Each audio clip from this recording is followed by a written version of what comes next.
ഇന്ന് ഞാൻ വന്നിരിക്കുന്നത് ഒരു അടിപൊളി റെസിപ്പിയുമായിട്ടാണ്. നമ്മൾ വെള്ളക്കടല വെച്ചിട്ട് ചെയ്യുന്ന നല്ല ക്രഞ്ചി ആയിട്ടുള്ള ഒരു റെസിപ്പിയാണ് ഞാനിന്ന് ചെയ്യുന്നത്.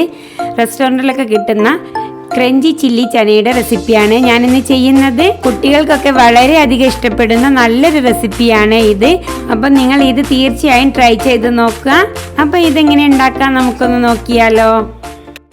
ഞാനിവിടെ ഒരു കപ്പ് വെള്ളക്കടലയാണ് എടുത്തിട്ടുള്ളത്. കാബുളിച്ചന എന്നും പറയും ഇതിന്. ഞാനിത് ഒരു 8 മണിക്കൂർ കുതിർത്ത് വെച്ചതാണ്. ഇനി നമുക്കിതൊന്ന് കുക്കറിലിട്ട് വേവിച്ചെടുക്കണം.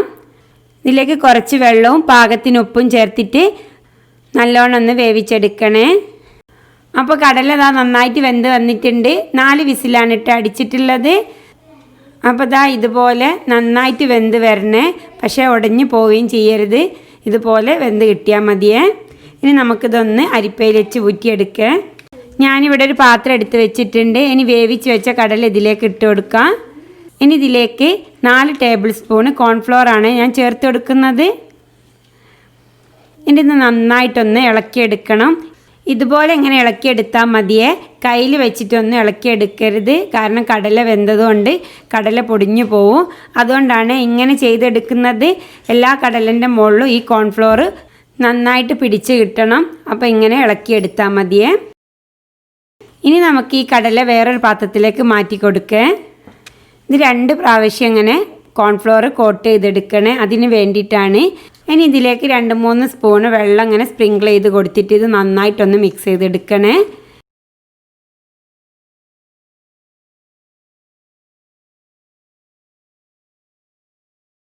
അപ്പോൾ എല്ലാ കടലിൻ്റെ മുകളിലും കോൺഫ്ലോർ നന്നായിട്ടൊരു കോട്ടിങ് പോലെയായി കിട്ടിയിട്ടുണ്ട്.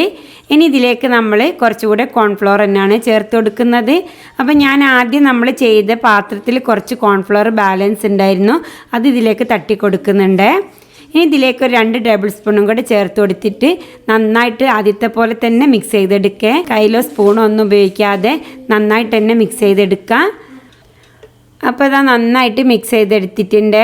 എല്ലാ കടലിൻ്റെ മുകളിലും കോൺഫ്ലോർ നന്നായിട്ട് കവർ ചെയ്തിട്ടുണ്ട്. ഒരു ഭാഗവും കാണാതെ നല്ല വൃത്തിക്കായി കിട്ടിയിട്ടുണ്ട് കേട്ടോ. ഇനി നമുക്കിതൊന്ന് ഫ്രൈ ചെയ്തെടുക്കണം. ഞാനിവിടെ ഓയിൽ ചൂടാവാൻ വെച്ചിട്ടുണ്ട്. ഇനി നമുക്കിത് കുറേശ്ശെ ഇട്ടിട്ടൊന്ന് ഫ്രൈ ചെയ്തെടുക്കുക. അപ്പം നല്ല ഹൈ ഫ്ലെയിമിൽ തന്നെയാണ് നമ്മൾ പൊരിച്ചെടുക്കുന്നത്. കടല വെന്തതുകൊണ്ട് പിന്നെ പ്രത്യേകിച്ച് ഉള്ളൊന്നും വേവാനില്ല, പുറത്ത് മാത്രം ക്രിസ്പിനെസ് ആവാനുള്ളൂ. അതുകൊണ്ടാണ് ഹൈ ഫ്ലെയിമിലിട്ട് പൊരിക്കുന്നത്. കടല ഇട്ട് കഴിഞ്ഞ് കുറച്ച് സമയം കഴിഞ്ഞിട്ട് നമ്മൾ ഇളക്കി കൊടുക്കാവേ, അല്ലെങ്കിൽ കോൺഫ്ലോറിൻ്റെ കോട്ടിങ് പോവും. അപ്പോൾ കുറച്ച് സമയം കഴിഞ്ഞിട്ട് ഇളക്കി കൊടുത്താൽ മതി. ഇടയ്ക്കിടയ്ക്ക് ഇളക്കി കൊടുത്തിട്ട് ഒന്ന് പൊരിച്ചെടുത്താൽ മതിയേ.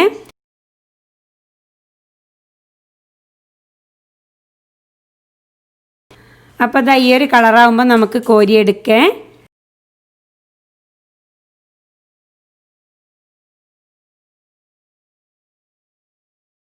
അപ്പോൾ ഇനി ബാക്കിയുള്ളതും കൂടെ ഇതുപോലെ പൊരിച്ചെടുക്കാം.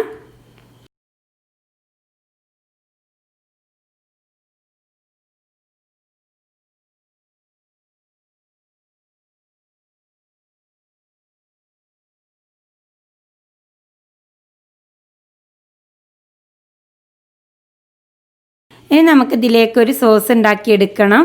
അതിന് ഞാനൊരു പാൻ അടുപ്പത്ത് വെച്ചിട്ടുണ്ട്. ഇനി ഇതിലേക്ക് കുറച്ച് ഓയിൽ ഒഴിച്ചു കൊടുക്കുക. ഇനി ഇതിലേക്ക് ഒരു 4-5 പച്ചമുളക് ഇതുപോലെ ചെറുതായിട്ട് അരിഞ്ഞതാണ്. ഇനി ഒരു 10-12 അല്ലി വെളുത്തുള്ളി ചെറുതായിട്ട് അരിഞ്ഞത്, പിന്നെ ഒരു വലിയുള്ളി അതും ചെറുതായിട്ട് അരിഞ്ഞതാണ്. എല്ലാം കൂടെ നന്നായിട്ടൊന്ന് വഴറ്റിയെടുക്കാം.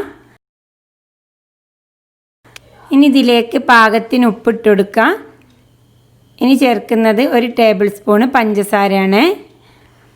ഇനി ഇതിലേക്ക് 1.5 ടേബിൾ സ്പൂണ് ടൊമാറ്റോ കെച്ചപ്പാണ് ഞാൻ ചേർത്ത് കൊടുക്കുന്നത്. ഇനി ചേർക്കുന്നത് 2.5 ടേബിൾ സ്പൂണ് ചില്ലി പേസ്റ്റാണ്.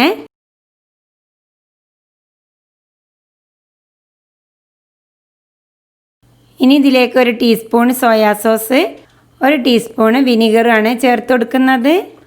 ഇനി സോസ് ഉള്ളിയൊക്കെ നന്നായിട്ടൊന്ന് മിക്സായി വരട്ടെ. ഇനി ഇതിലേക്ക് കുറച്ച് മല്ലിയില ചെറുതായിട്ട് അരിഞ്ഞതാണ് ചേർത്ത് കൊടുക്കുന്നത്. ഇനി ഗ്രേവി നന്നായിട്ടൊന്ന് വെന്ത് വരട്ടെ. കുറച്ച് വെള്ളം ഒഴിച്ചിട്ട് നല്ലോണം ഒന്ന് വേവിച്ചെടുക്കുക.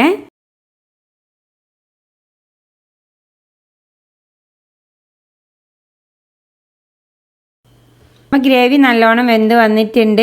ഇനി നമുക്കിതിനൊന്ന് തിക്നെസ് ആക്കിയെടുക്കണം.